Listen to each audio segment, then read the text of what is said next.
Olá, muito bem-vindo nessa nossa querida sexta-feira em mais um Jurisprudência Conectada. Como é que vocês estão? Como é que foi de carnaval? Tudo bem? A gente voltando aí de carnaval para poder agora acelerar de vez com o nosso Jurisprudência Conectada e para muitos começar o ano, né? Eu diria que o ano já começou faz tempo, né, meu bem? Se você ainda não sentiu isso, já tá na hora de você se ligar.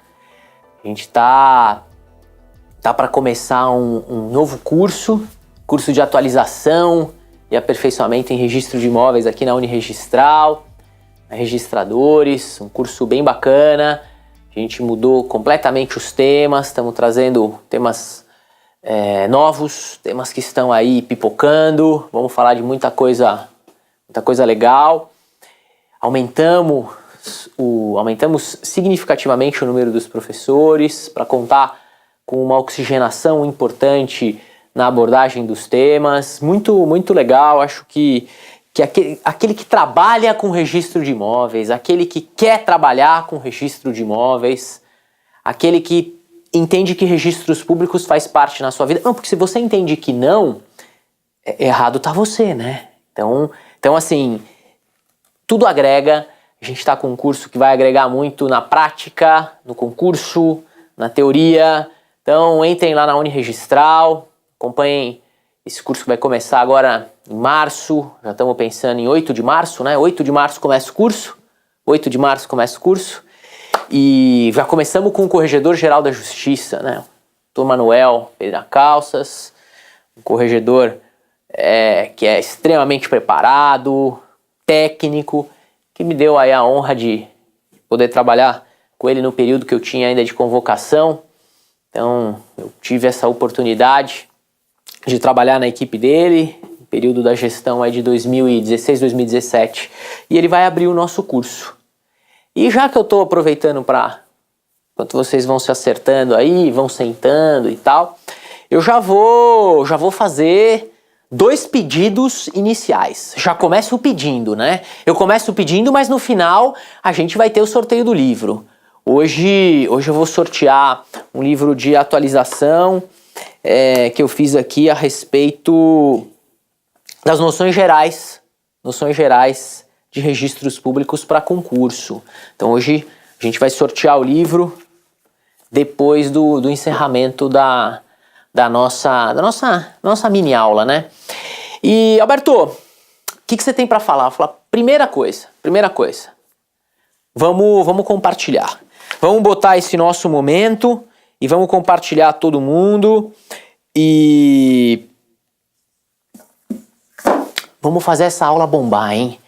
Eu quero ver essa aula detonar aí no Facebook e conto com vocês para isso, tá certo? Então, vamos compartilhar, vamos trazer a informação de maneira rápida, de maneira eficiente e mais do que isso, vamos jogar lá no universo. Tá bom? Então, vamos compartilhar todo mundo, porque quem vai concorrer ao livro é quem compartilhar. Compartilhou? Concorre ao livro. Compartilhou, a gente concorre no final. Tá certo? Então, no final, a gente vai levantar todos os compartilhamentos e aí fazer o sorteio, entrar em contato e encaminhar o livro. Tá bom? Segunda coisa importante. Vamos falar um pouquinho sobre o Arispjus. O Arispjus já saiu, o último Arispjus já está no ar, vocês podem acompanhar no site, eu coloquei na minha página também, Alberto Gentil de Almeida Pedroso, professor Alberto Gentil de Almeida Pedroso. A gente tem aqui Arisp, Uniregistral, Registradores, estamos envolvidos no projeto para divulgar e trazer você para o Arispjus. Alberto, o Arispjus, eu estou começando agora, eu fiquei sabendo que o Jurisprudência Conectada tem toda semana. Como é que é esse negócio de Arispjus aí? Eu explico rapidamente. O Arispjus, ele é um informativo mensal que traz artigos que envolvem o direito de maneira ampla. Lógico que a gente tem um contato muito mais próximo com o direito civil, trazendo ele com os impactos para o registro de imóveis, mais artigos jurídicos, mais decisões que são tanto administrativas quanto jurisdicionais, decisões recentes, Aí sim, envolvendo bastante registro de imóveis e entrevista. Sempre uma personalidade, vai trazer um pouquinho da sua história, vai trazer a sua opinião sobre alguns temas polêmicos, atualidade, assim por diante. Então, se você não tem a leitura cotidiana do Arispe Jus, já digo para vocês, passe a ter. Passe a ter é um projeto muito legal, é um projeto que já vem aí caminhando para completar o seu primeiro ano de vida e que eu espero que vocês aproveitem. Bom, vamos falar um pouquinho de uso capião? Vamos falar um pouquinho da possibilidade de uso capião de bens que são da Caixa Econômica Federal, que eu tenho interesses da Caixa Econômica Federal em jogo. É possível a uso capião? E aí, como a nossa ideia sempre é trabalhar com o julgado e essa noção prática, o julgado e a noção prática, hoje o julgado que a gente vai inaugurar essa nossa fase inicial da aula é esse aqui. Acompanhem comigo, joga para mim aí, Felipe. Julgado é este aqui. Essa é uma decisão do STJ, uma decisão do STJ recente. A gente está falando aí de novembro de 2016, em que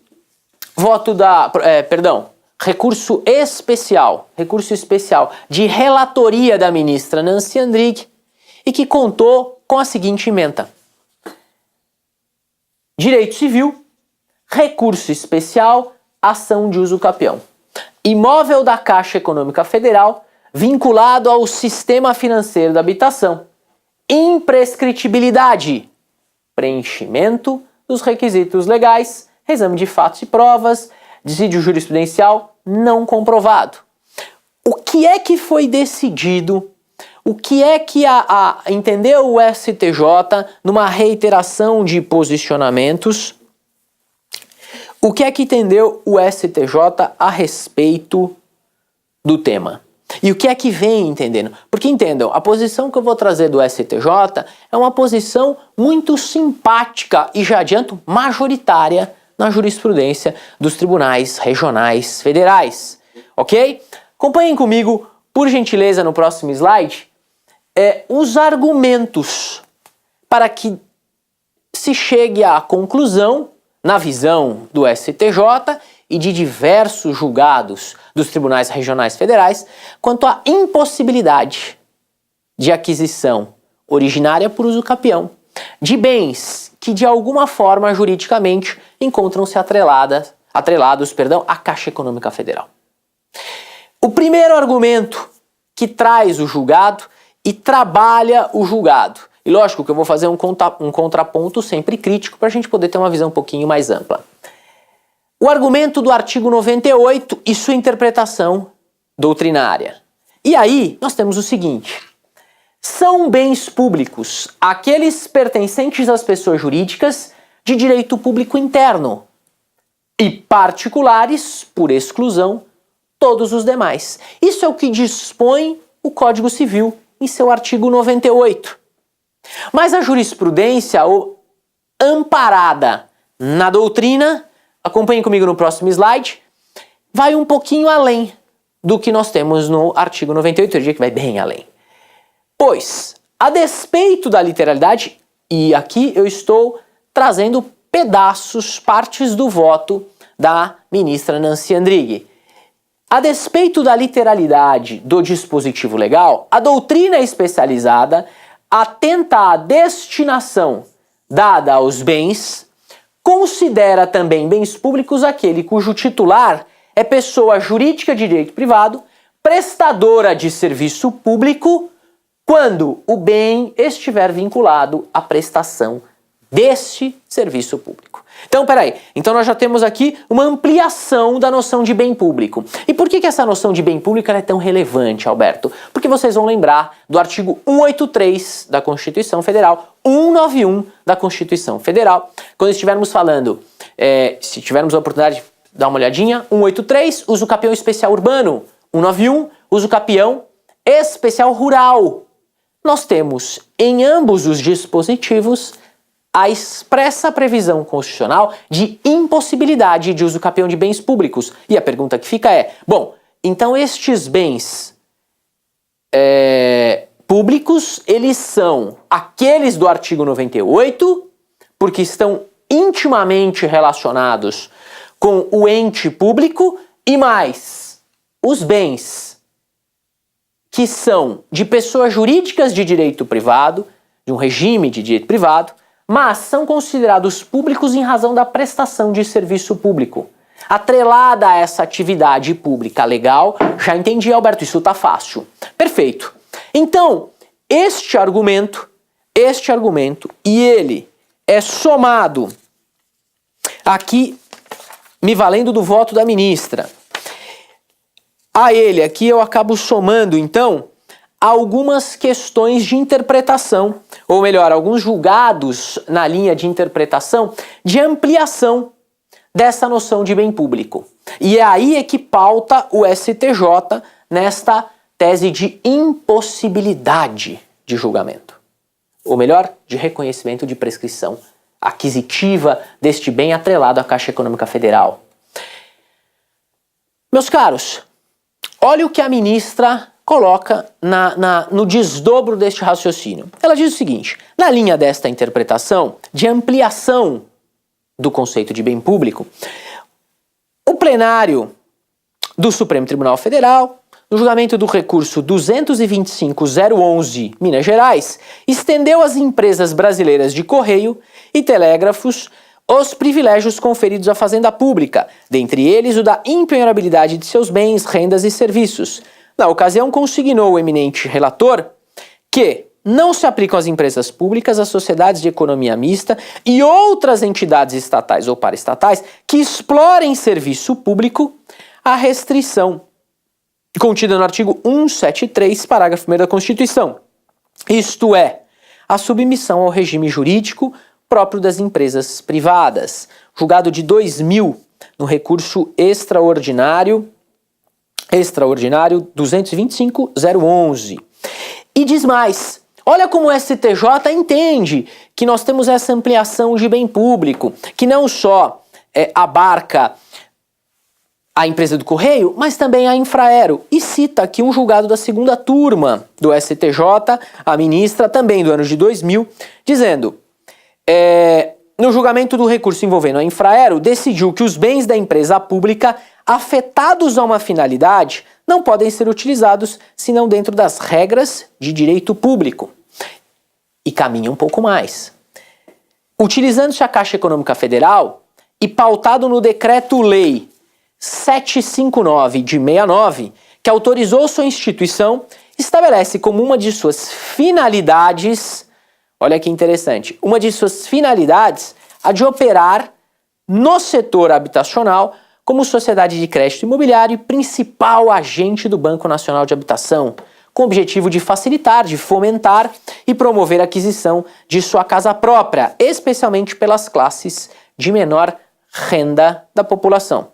Então, dentro dessa construção, e caminha a ministra, sob essa ótica, não obstante se trate de empresa pública com personalidade jurídica de direito privado, a Caixa Econômica Federal, ao atuar como agente financeiro dos programas oficiais de habitação e órgão de execução de política habitacional, explora serviço público de relevante função social, regulamentado por normas especiais previstas na Lei 4380 de 64. Pode até... Isso, perfeito. Aqui a gente já vem acompanhando exatamente a redação. Perfeito, Felipe. Traz a próxima para mim, por gentileza. Isso. Vamos congelar nessa posição contrária aí um pouquinho. Pode até voltar mais uma. A gente vai para a posição contrária. Perfeito.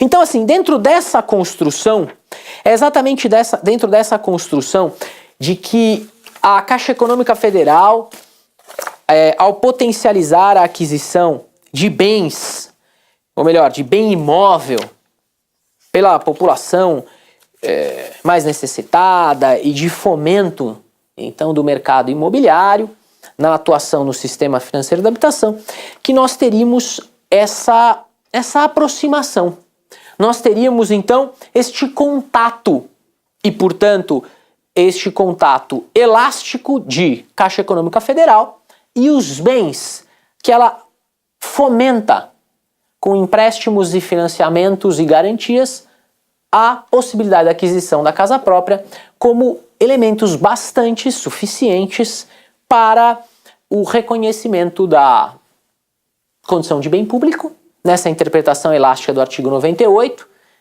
e, portanto, o reconhecimento de que seriam bens imprescritíveis, ou seja, bens que não comportariam uso capião.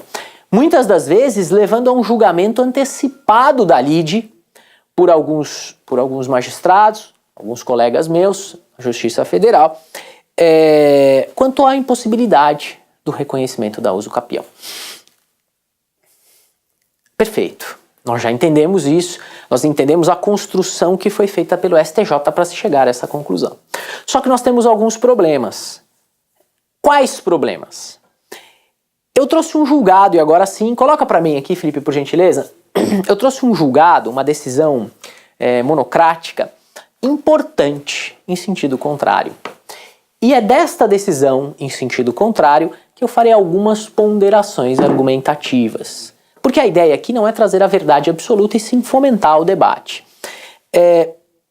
Primeiro ponto, já destacado, aqui como vocês podem observar, a emendazinha do julgado do STF, o recurso extraordinário 53-6297, a decisão é de 16 de novembro de 2010, é anterior, sem dúvida nenhuma, às decisões do STJ, as mais recentes aí do STJ, a relatora, a ministra Ellen Grace. E o que é que foi decidido? Por gentileza, coloca o próximo slide para mim. Isso, a ementa deste recurso extraordinário traz a seguinte, a introdução dele é: uso capião imóvel urbano de propriedade de empresa pública, natureza jurídica de direito privado, aquisição por uso capião, possibilidade e inexistência de carência da ação. Peraí, vamos lá. Olha que interessante, se vocês pegarem o julgado da ministra Nancy Andrighi do STJ, que vocês têm aqui no material, e analisar esta decisão da ministra Ellen Grace no STF, vocês vão perceber que parte argumentativa de ambas as decisões são idênticas, só que com conclusões diversas. Por quê? Porque diz aqui a ministra Ellen Grace, e eu vou acrescentar algumas ponderações que eu entendo valiosas. A primeira delas, em que a ministra Chapoia, ela diz o seguinte, próximo slide por favor, ela diz o seguinte: a possibilidade de bens da Caixa Econômica Federal serem adquiridos por uso capião decorre da sua natureza de pessoa jurídica de direito privado, que realiza atividade tipicamente econômica, realização de empréstimos e financiamentos em concorrência com outras instituições financeiras privadas.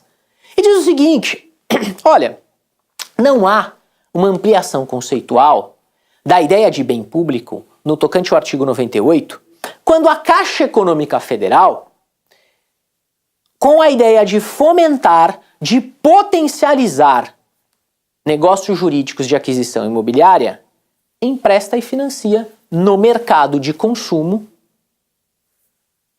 o dinheiro que detém, pois ela atua em concorrência com demais instituições privadas, não fazendo jus a tal comportamento, a tal privilégio, a tal prerrogativa. Se tivesse fomentando o serviço público, perfeito, a compreensão dessa imprescritibilidade, mas não é o caso. E aí, acho que algumas questõezinhas são interessantes. Primeira delas, que eu vejo alguns julgados dizendo o seguinte, não, mas a atuação da Caixa no mercado de consumo para bens imóveis é financiado por dinheiro público. Então, isso merece uma ponderação. E aí eu diria, o critério de classificação de bens como público ou privado adotado pelo ordenamento jurídico, não observa a fonte de recursos para aquisição de bens. Ou seja, o que nós temos para designar a condição de bem público ou privado é se ele é pertencente ou não de um ente público, do Estado. Se a adoção do regime jurídico é público ou privado, mas não a fonte de custeio. Não há previsão legal nesse sentido. Não há previsão legal nesse sentido. E digo mais, nós não só não temos essa classificação pautada na ideia de fonte de custeio ou a origem do dinheiro público, como não há nenhuma vedação legal nesse sentido. Então, o que eu acho é que deveria sim ocorrer um enfrentamento, e foi isso que a ministra disse aqui, né? A ministra Helen Grace, ela falou o seguinte, olha, esse primeiro obstáculo quanto à condição de bem público não há. O que deve haver é uma análise concreta do preenchimento dos requisitos da modalidade de usucapião pretendido. E é isso que ela faz. Ou seja, no julgado dela, ela cita inclusive, ou melhor, na decisão, né, decisão monocrática, ela cita inclusive essas questões que o STJ também acaba justificando quanto aos bens de empresa pública ou sociedade de economia mista, prestadora de serviços que estejam afetados a esta finalidade, são considerados bens públicos. E aí coloca nesta linha de raciocínio o Supremo no julgado, no recurso extraordinário 220.906 do Distrito Federal, assim como outro, citado pelo STJ, mas a ideia é a mesma, declarou a impenhorabilidade de bens da empresa brasileira de Correios e Telégrafos, tendo em vista que a atividade econômica precípua da empresa de Correios e Telégrafos está direcionada à prestação de serviço público de caráter essencial à coletividade, né? Acho que está certo, acho que é exatamente isso. Acho que quando a Caixa fomenta a prestação de serviço público, ela sim deve ser amparada com a condição de bem público. Mas quando ela atua no mercado de consumo, assim como as demais instituições privadas, não haveria motivo para essa vedação. A gente encontra, meus caros, algumas posições na doutrina, aqui citando rapidamente o professor Carvalho, dizendo assim, olha, o requisito temporal de posse mansa e pacífica, ele se iniciaria apenas com a extinção dos contratos firmados com a Caixa Econômica Federal, pois na vigência deles nós teríamos o reconhecimento, né, de melhor posse ou de posse direta, o desdobro da posse, e não haveria por que se falar aqui em animus domini. Agora, uma vez que o contrato encontra-se encerrado, uma vez que ocorre a possibilidade de reivindicação do imóvel pela Caixa Econômica Federal, e ela nada faz, por tempo suficiente para o decurso do lapso temporal, motivo algum existiria para obstar a ação de usucapião. E eu acho que a ideia é bem essa. A ideia é exatamente essa. É lógico que nós temos uma discussão aqui que poderia ensejar a tese de boa-fé ou má-fé. Eu acho que uma vez rompido o contrato, extinta a relação jurídica que sustente a relação caixa, devedor e imóvel, cabe à Caixa Econômica Federal rapidamente atuar, agir para reivindicar o bem. Ah, mas ela é muito complexa, a organização é muito grande. Bom, mas a negligência dela não será premiada com a blindagem patrimonial. Acredito que não há previsão legal nesse sentido. Então, acho que não é sustentável essa situação. E mais do que isso, se de fato há dolo nessa atuação de esbulho, nós temos previsão legal. A Lei 5741 de 1971 prevê que é crime o fato de alguém invadir ou ocupar, com o fim de esbulho possessório, terreno ou unidade residencial, construído ou em construção, objeto de financiamento do sistema financeiro de habitação. Então, provado o dolo específico, à punição, natureza criminal, quanto à ação daquele agente que tenta esbulhar dolosamente área, terreno construído ou em construção. Agora, obstar a análise dos requisitos com a tese de que o bem é impossível de uso capião, que o bem é público e, portanto, imprescritível, eu acho que é um pouco forte, sem amparo concreto legislativo nesse sentido. E acompanhe, por gentileza, no próximo slide, uma questãozinha que eu acho bem interessante. A ministra Ellen Grace, ao sustentar a viabilidade de análise dos requisitos, entendam, de análise dos requisitos para uso capião, ela não está dizendo que deve ou que não deve, ela está dizendo, olha, o obstáculo de interpretação de Caixa Econômica Federal, que é sim regida pelo sistema de direito privado, não tem a benesse de compreensão de que os bens por ela financiados, por ela potencializados para aquisição, seriam públicos. E ela vai além. A ministra cita o próprio STJ, decisão antiga de 1997, mas posição do próprio STJ a respeito dessa questão, que tem a seguinte ementa do ministro Barros Monteiro, que foi presidente do STJ, ministro Rafael Barros Monteiro. Uso capião, bem pertencente à sociedade de economia mista, possibilidade, animus domini. Matéria de fato, bens pertencentes à sociedade de economia mista que podem ser adquiridos por uso capião.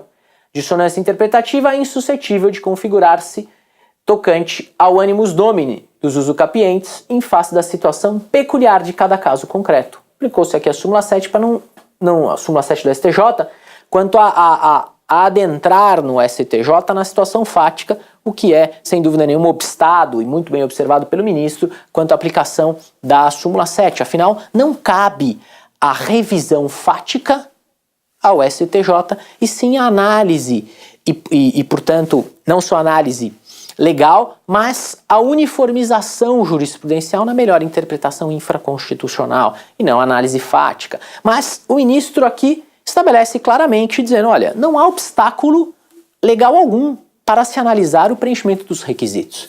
A ministra Ellen Grace fez exatamente a mesma coisa em sua decisão monocrática no recurso extraordinário aqui mencionado. Alberto, mas o STF não analisou esse tema em outras oportunidades? E eu vou dizer o seguinte, eu fiz uma consulta ao STF e em fevereiro de 2016, pelo ministro Luiz Fux, em junho de 2014, pelo ministro Ricardo Lewandowski, e também em 29 de abril de 2014, pelo ministro Gilmar Mendes, o tema ele foi aventado. Mas em nenhuma das decisões dos ilustres ministros ele foi enfrentado, pois todas as decisões se pautavam no quê? Uma revisão fática, a revisão fática o Supremo não faz. A decisão, então, que fortalece a segunda tese, o contraponto à tese de que os imóveis que são da Caixa Econômica Federal, eles são bens públicos e, portanto, imprescritíveis, a única decisão que enfrentou efetivamente foi a ministra Ellen Grace naquela decisão de 2010. O que eu quero dizer é o seguinte, o tema é polêmico, nós temos uma posição jurisprudencial dos tribunais regionais federais e também do STJ, acredito que sólida na impossibilidade, mas nós temos argumentos sedutores trazidos pela ministra Ellen Grace numa decisão do Supremo Tribunal Federal que, no mínimo, comportam a reflexão. E a ideia do Jurisprudência Conectada é essa, é trazer temas que comportem a reflexão e, quem sabe, o aproveitamento prático e acadêmico por vocês. A ideia é essa, era isso que a gente queria, eu espero que os compartilhamentos aí estejam bombando, quero saber se está todo mundo assistindo, se está todo mundo acompanhando, e para dizer o seguinte, que já a gente vai dar uma olhada nos compartilhamentos, quem fez, quem não fez, vamos identificar todo mundo, fazer um mega sorteio, e já acabando a aula agora, a gente já vai postar a gente já vai postar o vencedor e entrar em contato com ele para encaminhar esse livro de Teoria Geral de Registros Públicos, uma abordagem voltada para concurso. Nossa ideia aqui é atender o estudante, o concurseiro, o prático, o advogado, o interessado. Eu espero que vocês tenham gostado. Os dois julgados merecem uma leitura detida e os argumentos aqui, espero que melhorados, possam servir para a aplicação prática de vocês, tá bom? Gente, muito obrigado, para mim é um prazer estar de volta aqui. Eu espero que vocês acompanhem o Jurisprudência Conectada ao longo do ano e muita coisa boa tá vindo por aí, tá bom? Valeu, gente, ótima semana para vocês e até a próxima. Falou, tchau, tchau, obrigado.